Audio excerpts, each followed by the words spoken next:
Good evening, Radhe Radhe friends. कैसे हो आप सभी। वीडियो अच्छी लगी तो लाइक कमेंट जरूर करें। सतमा रिएक्शन में आप सभी का बहुत बहुत स्वागत है। क्या अंकल ही आंटी को गलत साबित करने में लगे हुए हैं? आंटी डिसाइड नहीं कर पा रही कि उनके घर में काम है कि नहीं है, और क्या वो जानबूझ के छोटे नवाब से बात नहीं कर रही हैं कैमरे के सामने, क्योंकि उनका कंटेंट खत्म हो जाएगा। बाकी पीठ पीछे सब कुछ सही चल रहा है। क्यों नहीं आई थी आंटी केक काटते समय, और पार्टी में जगत भैया पहले से ही आने को तैयार हैं। बहुत सारी बातें हैं। अगर आप चैनल पे नए हैं तो प्लीज सब्सक्राइब कर लें। वीडियो अच्छी लगे तो लाइक कमेंट जरूर करें। इससे पहले बात कर लेते हैं छोटे नवाब के वीडियो से। तो छोटे नवाब ने केक की तैयारी कर रही थी। उनके पापा जब हैदराबाद से आते हैं, काफी लेट हो जाता है, फिर भी वो केक काटने के लिए उनको बुलाते हैं। अंकल जी कमरे में आते हैं, अंकल जी केक काटते हैं और भंजना और छोटे नवाब अंकल को गिफ्ट भी देते हैं। जब केक काटने का टाइम होता है तो अंकल जी बुलाते ही रह जाते हैं, मैडम मैडम मैडम तो आने को तैयार ही नहीं। कुछ लोग कमेंट भी कर रहे थे कि अंकल जी मैडम को मत बुलाइए, क्योंकि मैडम का मुंह फूला हुआ है, और अगर मैडम जी यहाँ पर आ जाएंगी केक काटते समय तो उनका कंटेंट खत्म हो जाएगा। और जैसा कि मुझे भी फील हुआ है कि जब अंकल कैमरे के सामने मैडम मैडम बुला रहे थे तब आपको आ जाना चाहिए था, क्योंकि वो सेलिब्रेशन छोटे नवाब से रिलेटेड नहीं था, वो आपके पति से ही रिलेटेड था, और वहां पे आपके पति बुला रहे थे तो आपको आना चाहिए था। आप ही कहती हैं कि आपके पति आपकी बात बहुत मानते हैं, आप जो दिन को कहे रात तो वो रात कहते हैं, और वो सबको दिखता है कि आप अंकल को अपने ही इशारों पे नचाती हैं। आप जो कहती हैं अंकल वही करते हैं। तो वहां पे अंकल भी आपको बुला रहे थे तो आपको भी जाना चाहिए था। आप अगर पति आपका रिस्पेक्ट कर रहा है तो आपको भी अपने पति के बातों का मान रखना चाहिए था। लेकिन वहां पे आंटी नहीं गई, तो इसी वजह से कुछ निगेटिव कमेंट आ रहे थे आंटी के वीडियो में। वैसे बहुत सारे कमेंट आ रहे थे मजाक वे में। कुछ लोग कमेंट कर रहे थे कि आंटी नहीं आएंगी, अंकल आप काट लीजिए, मैडम का मुंह फूला हुआ है। कुछ कमेंट तो ऐसे भी आ रहे थे कि आंटी अंकल की बात कैसे सुन ले। हमेशा अंकल आंटी की बात सुनते हैं, और अगर आंटी अंकल की बात सुन लेंगी तो आंटी की बेइज्जती हो जाएगी। भाई वो अपने पति की बात सुनती है, लोग यही कहेंगे कि अंकल तो आंटी को अपने इशारों पे नचाते हैं। अंकल ने एक ही बार मैडम मैडम बोला और मैडम तो उठ के आ गई, तो इसीलिए मैडम नहीं आई, क्योंकि मैडम को ये दिखाना था कि मैं किसी की बात नहीं सुनती हूँ, मैं अपनी चलाती हूँ। और हमेशा कहती भी आंटी कि जो उनको अच्छा लगता है वो वही करती हैं। तो आंटी को वही अच्छा लग रहा था कि वहां जाएंगी तो अच्छा नहीं है, और अगर वहां आ जाती आंटी तो आंटी का कंटेंट खत्म हो जाता। जो आजकल उनके दुख भरे थंबनेल टाइटल होते हैं माँ बेटे से रिलेटेड, वो नहीं लगा पाती, तो इसी वजह से वहां आंटी नहीं आती हैं। अंकल अपना केक काटते हैं, केक काटने के बाद सब लोग केक खाते हैं। अब पता नहीं केक बाद में आंटी खाई कि नहीं, क्योंकि कैमरे के पीछे का सच हमें नहीं पता है। लेकिन जहां तक मुझे फील होता है कि कैमरे के पीछे सब कुछ सही है। छोटे नवाब और आंटी भी आपस में बात कर रहे हैं, बस ये ऑडियंस को दिखा रहे हैं कि ये बात नहीं कर रहे हैं, इनके बीच मनमुटाव है। बाकी सब कुछ सही है, क्योंकि सब कुछ सही नहीं होता तो पार्टी की बात छोटे नवाब नहीं करते। जो इंसान अभी एक हफ्ता पहले घर छोड़कर जा रहा था, माँ बाप इतने बुरे थे, वो घर बुरा था, वो इंसान उसी घर में पार्टी करने की बात कर रहा है, तो जाहिर सी बात है कि इनके बीच सब कुछ सही है। और ये पार्टी 5 जुलाई के आसपास होने वाली है, और जगत भैया का जिसने भी ब्लॉग देखा होगा वो भी 5 और 6 जुलाई को सीवान जाने की बात कर रहे हैं कि वहां पे बहुत काम है, तो वो सीवान जाएंगे। आप लोग को याद होगा 1 तारीख को जब इसने मुंह दिखाई अपनी बेटी का रखा था फेस रिवील का, तो उस टाइम पे भी जगत भैया कह रहे थे कि हमें काम है और हमें तो जाना ही पड़ेगा, तो 1 तारीख को वो लोग आ गए थे। 5 और 6 में पार्टी है, तो 5-6 में जगत भैया भी आने की बात कर रहे हैं, और अगर सीवान में आएंगे तो जाहिर सी बात है पार्टी अटेंड करेंगे। यहाँ पे आप लोग देखते जाना, ये पूरा परिवार एक है, क्योंकि जगत भैया का मैंने लाइव में भी सुना है, हम लोग कितना भी लड़ ले झगड़ ले लेकिन हम सब एक है, तो वो तो हमें भी पता है। और ये बेंगलोर वाली जिज्जी भी कई बार बोल चुकी हैं कि हमारा परिवार चाहे जितना लड़े झगड़े हम सब एक हैं, हम अलग नहीं होंगे। हम कुछ दिन तक ऑडियंस को गुमराह करते हैं व्यूज और डॉलर के लिए, और उसके बाद जब हमें लगता है कि कंट्रोवर्सी से भी उतना व्यूज और डॉलर नहीं आ रहे हैं, तो धीरे धीरे हम कंट्रोवर्सी को खत्म करके हम एक हो जाते हैं। ये बेंगलोर वाली जिज्जी ने भी अपनी वीडियो में कहा है, जगत भाभी ने भी कहा है कि जो हम वीडियो में दिखा दिखाते हैं वो रियल लाइफ में हमारे ऐसा कुछ नहीं होता है। हम वीडियो वायरल करने के लिए ये सारी चीजें बोलते हैं। जैसे आंटी ने इन लोगों को गेस्ट बोल दिया था, तो उसी बात पे जगत भाभी ने भी पोल खोला था अपने परिवार का कि बस वीडियो में दिखाती हैं आंटी गुस्सा और रियल लाइफ में गुस्सा नहीं रहती हैं। तो यही सारी चीजें हैं इनके घर का माजरा। तो आप लोग को समझने की जरूरत है कि आंटी और छोटे नवाब में अब कोई प्रॉब्लम नहीं है। बस आंटी ऐसा दुनिया को दिखाना चाह रही हैं कि ये कंटेंट बना रही हैं, और ऐसा इनके घर में पहली बार नहीं हुआ है कि ये कंट्रोवर्सी किए हैं और ऑडियंस को गुमराह कर रहे हों। ये माँ बेटे दिखा रहे हैं कि हमारे में झगड़ा है। ऐसे आप लोग को याद हो जगत भाभी और जगत भैया भी दिखाते थे कि हम आपस में बात नहीं करते हैं, हमारा कोई बातचीत नहीं है, हम अलग अलग रहते हैं। जगत भाभी सीवान रहती थी, ये अम्बाला रहते थे, लेकिन बीच में ये लोग फोन से बात करते थे। ये लोग खुश भी थे, लेकिन ऑडियंस को केवल परेशान कर रहे थे।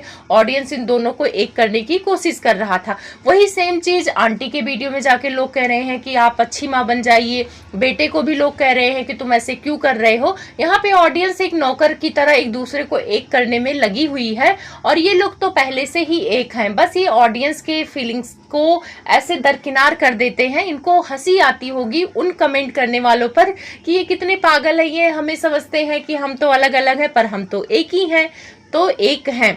उसके बाद आंटी एक वीडियो बनाती हैं जहां पर आंटी छोटे नवाब को टारगेट करने की कोशिश करती हैं, क्योंकि अगर टारगेट नहीं करेंगी तो कंटेंट कैसे बनेगा, व्यूज कैसे आएगा। तो इन्होंने इस बार टारगेट बनाया है कमेंट को। तो इनके वीडियो में कमेंट आया था, वो कमेंट मैंने भी पढ़ा था। वहां पे आंटी को लेकर बहुत सारे नेगेटिव कमेंट्स थे, लेकिन उसको आंटी ने नहीं उठाया। ये कमेंट उठाया जो छोटे बेटे से रिलेटेड था। उसमें उन्होंने लिखा हुआ था कि अंकल आंटी आपको गलत साबित करने की कोशिश कर रहे हैं। अंकल को केक काटने नहीं जाना चाहिए था, अंकल को उस पे स्टैंड लेना चाहिए था कि जो इंसान मेरी बीबी से बात नहीं कर रहा है उससे मैं क्यों बोलूं और उसका गिफ्ट क्यों लूं। ये सारी बातें उन्होंने लिखा था। तो यही बातें आंटी ने अपनी वीडियो में भी कहा, और अंकल से भी बोलने की कोशिश कर रही थी कि अंकल भी उस टॉपिक पर बोले, लेकिन शायद अंकल को लेट हो रहा था। तो आंटी ने बोला था कि अगले वीडियो में वो लाएंगी। अब देखो वीडियो लाएंगी तो अंकल क्या अपनी राय रखते।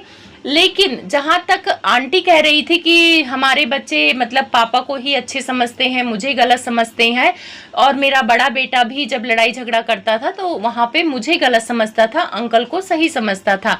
तो उन्होंने जो रीजन दिया, उनका रीजन ये है कि अंकल बाहर संभालते थे, बच्चों को नहीं संभालते थे, और इसीलिए उनको बच्चों से कोई मतलब ही नहीं रहता था। इसी वजह से उन्हें बच्चे अच्छे समझते हैं जब वो कुछ बोलते ही नहीं थे, और तो कुछ बोलना होता था, डांटना होता था, मैं ही डांटती थी क्योंकि मैं ही घर पे रहती थी। तो इसी वजह से मुझे बच्चे गलत समझते हैं।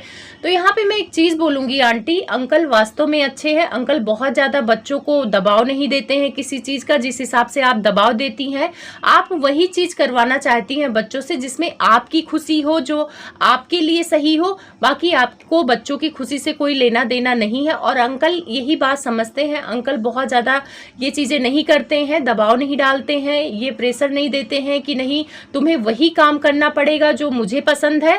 तो इसी वजह से वो लोग अंकल को अच्छा समझते हैं। ऐसा नहीं है कि कोई घर का आदमी है वो बाहर काम करता है तो अपने बच्चों पे ध्यान ही नहीं देगा, रात में भी आता होगा तब भी उसको अपने बच्चों की गलती सही पता होगा, क्योंकि आप तो बताती होंगी अंकल को। ऐसा तो है नहीं कि आप बताती नहीं होंगी, मुझे तो लगता हर बात शेयर करती होंगी। वैसे आप कह रही थी कि सारी बातें शेयर नहीं करती थी, जब पानी सर से ऊपर चला जाता था तब आप अंकल को बताती थी, फिर भी अंकल को बताती थी ना। अंकल को पता था, अंकल अपने हिसाब से हैंडल करते थे। और आपका स्वभाव अलग है, अंकल का स्वभाव अलग है। अंकल थोड़ा शांत है, और आप तो कहती हैं कि आपको जो अच्छा लगता है आप वही करती हैं, अपने हिसाब से करती हैं। तो कभी कभी इंसान ना अपने हिसाब से करने के चक्कर में सामने वाले का दिल दुखा देता है। पेरेंट्स वही होते हैं जो बच्चों की भी खुशी का ध्यान रखते हैं, अगर वो खुशी उनके लिए नुकसानदायक ना हो। जहाँ पे अगर ये हमें पता हो कि जो खुशी वो मांग रहे हैं उनके लिए फायदेमंद है, उससे कोई नुकसान नहीं होगा मेरे बच्चों का, तो हर माँ बाप अपने बच्चों की खुशी पूरा करते हैं। पर यहाँ आपका तो पैतरा ही उल्टा है, आप अपनी चलाती हैं, तो भाई बच्चों की नज़र में तो आप गलत साबित हो ही जाएंगी। एक ब्लॉग में अंकल को जो अवार्ड मिलता है वो सारी चीजें दिखाते हैं और उसके बाद वहां पे उनको गिफ्ट मिलता है पर्स, काफी सुंदर पर्स था। तो वहां पे अंकल बोलते हैं कि एक बार जगत भैया ने भी पर्स दिलाया था उनको और ये पर्स मैं छोटे बेटे को दूंगा। वहां आंटी का चेहरा देखना, आंटी का चेहरा देखने लायक है। इतना गुस्से में थी, अगर कैमरा नहीं चल रहा होता तो आंटी अंकल की वाट लगा देती। और आप लोग को क्या लगता है कि अंकल जो मेरे पति करती हैं वो अंकल से लड़ाई नहीं करती हैं? आप लोग को याद होगा जो वीडियो आया था जहां पे कमरे की बात कर रहे थे, अंकल की कमरा मांग रहा था ऐसा वैसा, उसमें अंकल पे कितना चिल्ला रही थी आंटी। फिर उस क्लिप को आंटी ने डिलीट किया होगा क्योंकि उस टाइम पे बेंगलोर वाली जीजी थी और उन्होंने कहा होगा कि मम्मी आप पापा को डांटते हुए ऐसे वीडियो डाल दोगे तो लोग आपके बारे में क्या सोचेंगे। वैसे तो आप कहती हैं मेरे पति, तो उस हिसाब से सबको लग जाएगा कि आप उन पर दबाव डाल के उनसे सारी बातें मनवाती हैं। तो कहीं ना कहीं आंटी का चेहरा उतर गया था, वो नहीं चाहती थी कि वो गिफ्ट छोटे नवाब को दें। उसके बाद लास्ट में अगर आप देखेंगे वीडियो में तो वो जगत भैया का नाम लेती हैं कि उनको दे देना, ऐसा कुछ वो कहने जा रही होती हैं, तब तक वीडियो कट हो जाता है। तो आंटी के चेहरे से भाई पता चल जाता है कि उनके दिमाग में क्या चल रहा है। उसके बाद उन्होंने एक वीडियो और डाला है जिसका टाइटल और थंबनेल डाला है कि मैं परिवार संभालते संभालते इतना ज़्यादा काम करते करते मैं थक गई हूँ, घर में बहुत काम है।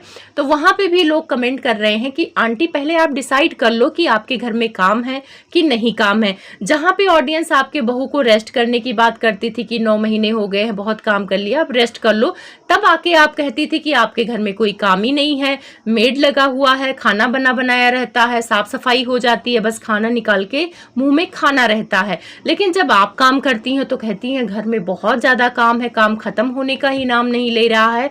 तो फिर ये काम आता कहाँ है? जब आप काम किचन में करें तो वो काम होता है और जब बहुएं किचन में काम करे तो वो काम नहीं होता है। तो पहले आप डिसाइड कर लो कि आपके घर में काम है कि नहीं काम है। जो आज आंटी ने ब्लॉग डाला है इस टाइटल और थंबनेल को, वहां पे लोग इनका मजाक बना रहे हैं। तो मजाक बनाने वाला आंटी काम ही करती हैं, एक तरफ बहू के लिए तो काम ही नहीं रहता है और ये जब करती हैं तो ये काम से थक जाती हैं, पसीने से तरबतर हो जाती हैं। वही काम जब छोटी बहू करती थी, पिछले गर्मी रोटी बनाना, सब कुछ करना, तो वो काम दिखता ही नहीं है आंटी को।